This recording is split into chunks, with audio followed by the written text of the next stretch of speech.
Assalamualaikum warahmatullahi wabarakatuh. Selamat pagi, siang, sore hingga malam kepada sahabat Villa sekalian, kepada teman-teman semua. Pada kesempatan Ref Problems kali ini, kemarin kita sudah membahas nih Mi, tentang keutamaan Quran, tentang manfaat-manfaatnya, istimewanya, luar biasanya Quran, gitu ya. Maka selanjutnya ini akan berhubungan juga nih tentang gimana sih caranya kita punya semangat untuk membaca Quran. Kadang kan kita berpikir gitu ya, kayak hidayah nih. Hidayah itu ya aku belum ada hidayahnya lah. Nanti biar hidayah datang aja, biar aku semangat Quran nanti aja ketika dapat hidayah. Atau enggak sholat Mi, sholat kan padahal yang paling utama ya.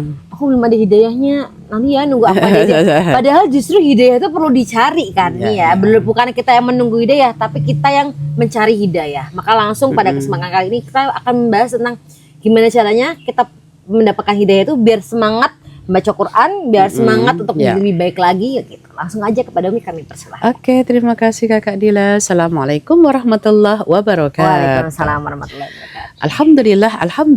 Alhamdulillah. Kita berlanjut kembali untuk membahas tentang Al-Quran membawa hidayah.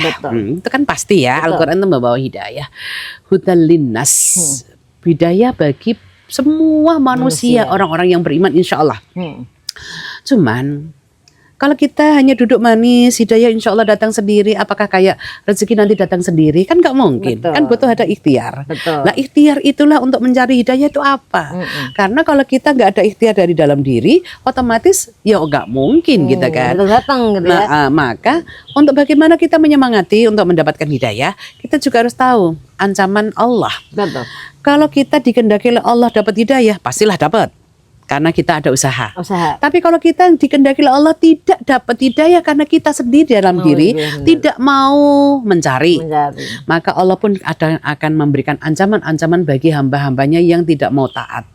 Mari kita simak. Ada di surat 6 Al-An'am ayat yang ke 125. Boleh langsung diterjemahin. Artinya barang siapa dikehendaki Allah akan mendapatkan hidayah, petunjuk, dia akan membukakan dadanya untuk menerima Islam.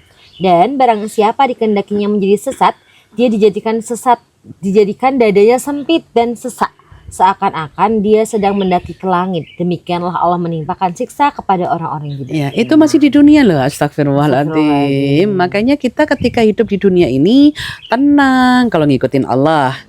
Tenang, insya Allah dengan Al-Quran As-Sunnah itu insya Allah. Karena sudah jelas-jelas Allah menerangkan di ayat ini. Allah menekankan di surat 6 itu Al-An'am ayat yang ke-125. Ini ada 2 titik poin ya. Titik poin yang pertama, فَمَنْ يُرِدِ اللَّهُ أَنْ يَهْدِيَهُ يَشْرَحْ صَدْرَهُ لِلْإِسْلَامِ. Barang siapa dikehendaki Allah hatinya ini menerima hidayah, maka pasti Allah mudahkan jalannya untuk menjalankan Islam. Jadi ngaji tadarus itu nggak bakalan susah. Mengamalkan sholat nggak bakalan susah. Tapi dia poin yang berikutnya lagi. Wa may yurid ay yudillahu yaj'al sadrahu dayyiqan haraja. Jika tidak dikehendaki Allah dan tidak dapat hidayah, maka hidupnya itu SMS. Senang melihat orang lain susah melihat orang lain senang. Yaitu di sini disebutkan orang di dalam masih hidup loh jadi di dunia ini hidupnya itu di sini disebutkan oleh Allah, ya Allah dadanya sempit ya Allah dadanya sempit sesak. Itu tadi. Kok bahagia ya sana orang, kok aku enggak. Padahal orang itu nih, orang Jawa ngatakan wang sinawang ya. Betul. Kak sana senyum-senyum ya, apakah enggak punya utang ya belum tentu. Kok gitu kayak enggak ada masalah. Enggak ada masalah. Gitu. Tergantung bagaimana kita menerima takdir Allah itu. Jadi takdir itu jangan dilawan. Jadi kita ikutin. Kalau memang mau nangis nangislah gitu kan, karena memang karena setiap manusia pasti ada ujiannya, pasti ada senengnya, dan justru ini Allah menjadi pengingat bagi kita juga untuk selalu bersyukur. Kadang tuh kita nggak ada kayak nggak cukup. Nah, karena nggak cukup itu karena nggak ada rasa syukur, Justru ketika kita bersyukur, kita mendapatkan hidayah dari Allah, gitu ya. Kita menerima semua takdir yang Allah berikan. Justru itu menjadi harusnya. Memang ada ayatnya tuh. Kalau coba itu ada enak dan tidak enak. Ada di surat 21 ayat yang ke-35. kullu nafsin dha'iqatul maut wa nabluukum min syarri wal khairi fitnah wa ilaina turja'un.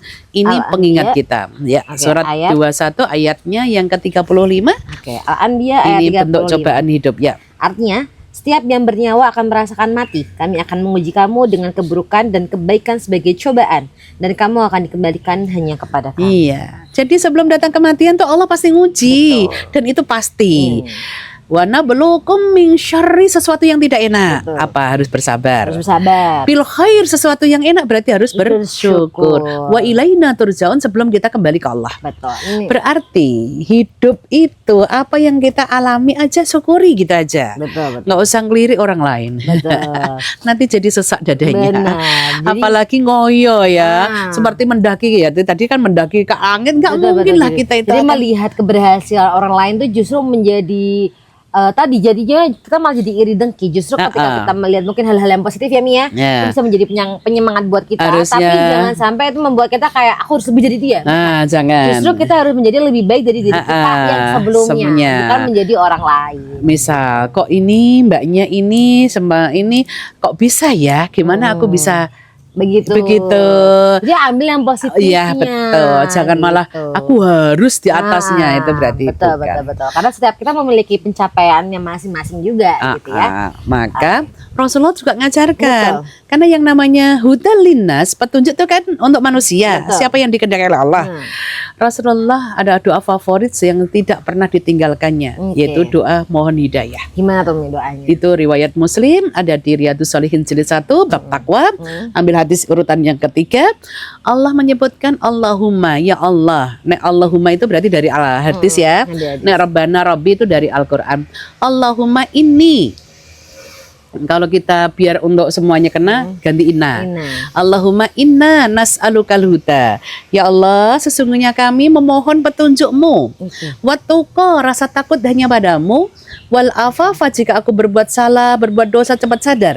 Wal ghina, dan aku diberi kecukupan dunia akhirat. Masya Allah. Dan itu doa favorit Rasulullah, nggak pernah ditinggalkan setelah Oke, coba sholat. kita ulang dari pertama lagi Mi, doanya Mi. Ya Allahumma inna nas'alukal huda wattuqa wal afafa wal ghina. Ya Allah, kami memohon hidayah-Mu, takut hanya padamu, jika berbuat salah cepat sadar, dan diberi kecukupan Masya dunia Allah, akhirat. tabarakallah. Doa dunia akhirat ini Masya Allah lengkap sekali. Oke.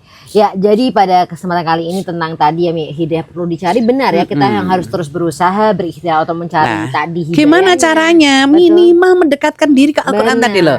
Tadarus itu kan mendekatkan. Betul. Tadi kan 5. Ya. Tadarus, terus mengkaji, biar untuk kita bisa mengamalkan, terus menyampaikan Sampaikan. kepada keluarga, baru menghafal.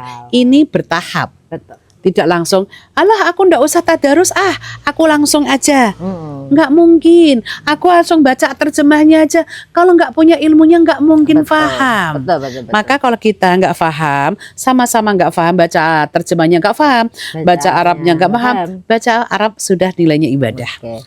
Jadi kita dengan mendekat selalu kepada Quran, meskipun kita belum paham-paham banget, Iya. baca dan terus Pokoknya baca, ikro Justru tadi. Dari kita terus membaca, mungkin akan memunculkan kecintaan kita kepada Iya, Quran. betul. Hidayah itu akan datang kepada kita. Kita mungkin jadi lebih halus hatinya. lembut Jangan hatinya. salahkan Al-Quran. Betul. Mungkin mata kita yang sudah mungkin menua. Iya, Belilah benar. Al-Quran yang paling Bisa, gede. benar. Atau mungkin di HP di setting yang gede-gede. Jadi tidak ada istilah yang Al-Qurannya kecil-kecil Nah, gitu ya. Jadi kita justru Kabur. mencari sesuatu yang yang bikin bisa mengenakan kita iya, gitu betul. ya, jangan menyusahkan kita, karena tadi dia hidup itu Allah sudah memberikan tadi ujian dan kesenangan, ada yang kesedihan. Ketika dikasih sedih harus banyak sabar, Iya. ketika kita diberikan kesenangan juga harus banyak-banyak bersyukur. Jangan Ya. sampai kita menjadi orang-orang yang ada rasa iri dengki kepada keberhasilan orang lain. Justru ketika ada yang hal-hal positif yang bisa kita ambil dari orang lain, itu bisa menjadi penyemangat buat diri kita semua.